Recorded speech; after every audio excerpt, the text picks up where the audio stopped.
আসসালামু আলাইকুম। আজ ফিলিস্তিনদের মধ্যে যেই ভয়াবহ দুর্ঘটনা চলতেছে, এই ইসরায়েলদের থাকার কোনো জায়গা ছিল না, বাড়ি ছিল না, ঘর ছিল না, কোনো কিছু ছিল না। ফিলিস্তিনরা তাদেরকে দয়া করে মায়া করে তাদের দেশে থাকতে দিয়েছিলেন। আজকে সেই ইহুদিরা, জালেমরা, শয়তানেরা আজকে সেই ফিলিস্তিনদেরকে ধ্বংস করতেছে। আজকে গোটা বিশ্বে 19,69,50,000 বর্গমাইলের বিশাল পৃথিবীতে 69টি মুসলিম দেশ, এই 69টি মুসলিম দেশের ভিতরে বিশাল বড় বড় ধরনের সৈন্য রয়েছে, গাজা রয়েছে, বিশাল ধরনের অস্ত্র বাহিনী রয়েছে। আজকে তারা কোথায়?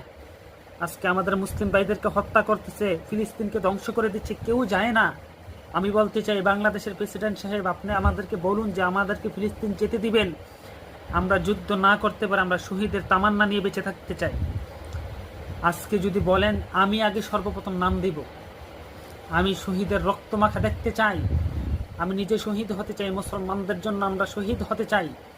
আপনি বলুন, প্রত্যেকটা দেশের ভিতরে যদি এখন বলা হয় যে ফিলিস্তিনদের জন্য কে যুদ্ধ করবে, শত শত লক্ষ লক্ষ মানুষ আজকে ফিলিস্তিনদের পক্ষে যুদ্ধ করার জন্য রেডি, প্রস্তুত।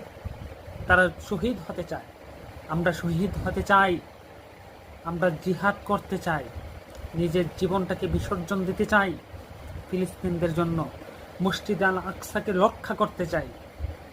আপনি আমাদেরকে সেই সুযোগ দিন, আমরা যেন যেতে পারি।